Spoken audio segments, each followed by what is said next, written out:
जी हाँ, सुलझन से उलझन की ओर, उलझन से सुलझन की ओर नहीं। तो ये क्या हो रहा है हमारे देश में? दरअसल जो भी हमारे प्राचीन सुलझन थी, जो भी समाधान थे, उनको पुराना मान के पहले तो हटाया गया, फिर अब साइंटिफिक कह के वो अपनी तरफ से ला रहे हैं और अपना लेबल चिपका रहे हैं, अपना पर्चा उस पर चिपका रहे हैं। पहले वो लोग इसी चीज़ को बेकार, घटिया, गंदा कहते थे, अब उसी चीज़ को उच्च और अपना नाम देकर वो यहाँ डाल रहे हैं। वो इसे अपने रंग में ढाल के कहते हैं। उदाहरण के तौर पे ये पत्तियों से बनी हुई प्लेटें ही ले लीजिए। पहले हमें कहा जाता था ये तो बेकार घटिया चीज़ है, प्लास्टिक की प्लेटों में खाओ, बर्तन की प्लेटों में खाओ आदि। हम मिट्टी और पत्ते के बने बर्तनों में खाते थे, जो कि बेकार कहा गया। इसका ये फ़ायदा होता था कि एक तो पर्यावरण को नुकसान नहीं करता था, मिट्टी है तो मिट्टी में ही मिल जाएगा, बस अपना रूपरेखा वो खो देगा, है तो मिट्टी ही, और शरीर के अंदर गया तो भी कोई दुष्परिणाम नहीं। सो ही पत्तियों का, पत्ती से ही तो फूल और फल उगते हैं, पत्तियों के साथ ही वो रहते हैं। पत्तियों में ऐसा कोई पदार्थ नहीं जो नुकसान करे उस फल या फूल को जो हम उस पर रख के खा रहे हैं, और हमारे अंदर भी वो जाके कोई नुकसान नहीं करेगा क्योंकि वो प्राकृतिक है पूरी तरह से। लेकिन जो प्लास्टिक के बर्तन आदि होते हैं, उनकी वजह से हमारे शरीर पे दुष्परिणाम होते हैं। इन चीज़ों को पहले उन्होंने अपनी अज्ञानता से खुद देखा नहीं, और जब खुद देखा तो हमारे लोगों को तब भी उन्हें सतर्क नहीं किया, अपनी खुद की टेक्नोलॉजी तकनीकें विकसित करते रहे, और अंत में बोलते हैं कि नहीं, अब हमसे खरीदो यही पत्ते वाले बर्तन।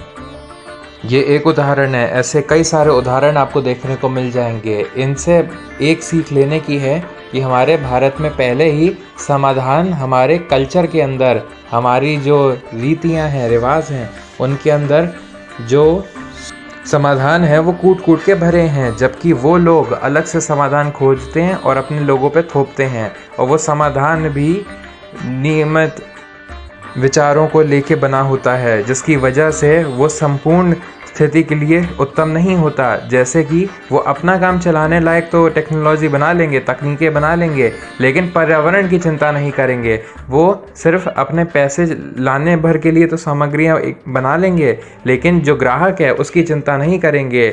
आपको ये दिखेगा, जैसे अंग्रेज़ी में कहते हैं कि होलिस्टिक अप्रोच नहीं है उनकी तो सिर्फ शैलो और एडहॉक अप्रोच है। ये सब बातें चलिए अभी तक हुई भी, तो अब इसका परिणाम अब के भारत पे क्या पड़ रहा है, ध्यान से देखिए। जो सॉल्यूशन, जो समाधान हमारे धरती पे पहले से ही सबको उपलब्ध थे, जो अंग्रेज़ी में बोलते हैं स्केल पे थे, यानी कि ज़्यादातर लोगों को उपलब्ध थे, वो उनका विनाश हो रहा है। जबकि उनकी खुद की बनाई जो कि झूठी चीज़ें हैं, सच्ची भी नहीं हैं, काम नहीं करती, ना ही अच्छी हैं ना ही सच्ची हैं, केवल दिखावे की, केवल मार्केटिंग की चीज़ें हैं, वो सब में बांटी जा रही हैं, क्योंकि वो ट्रेंड में लाया जा रहा है। जो छोटे होते हैं वो दिखावट के तौर पे ले लेते हैं चीज़ें महंगे दाम पे, जिससे वो मुनाफा कमा लेते हैं। उनका काम है मुनाफा कमाना, वो आपको एक व्यापार के तरीके से देखते हैं, वो आपको एक परिवार के तरीके से नहीं देखते। लेकिन भारत के ऋषि मुनि पूरे दुनिया को ही कुटुंब के तौर से देखते थे, यानी परिवार के तौर से। तो वो चिंता रह के अपने समाधान बनाते थे, सबको अपने ख्याल में रख के, सबको विचार में लेके बनाते थे। इसीलिए कभी सुना है कि हवन करने से प्रदूषण ऐसा हुआ कि धरती में तबाही मच गई? लेकिन आप देखिए गाड़ियों के साथ ऐसा ही है। तो हमारे जो समाधान स्केल पे थे, उन्हें, उनकी जो जड़ें हैं उनको काटा जा रहा है, लेकिन इनकी जो नीची चीज़ें हैं उन्हें ज़बरदस्ती बांटा जा रहा है बिना टेस्टिंग किए। और जो ये सो कॉल्ड पढ़े लिखे लोग हैं, ये अंग्रेज़ों के तलवे चाट रहे हैं, ये खुद से खड़े नहीं होते, खुद से आकलन नहीं करते। इन्हें क्या है, सफ़ेद चमड़ी ने से हाँ कहा है तो हाँ जी, सफ़ेद चमड़ी की जय जयकार हो। धन्यवाद।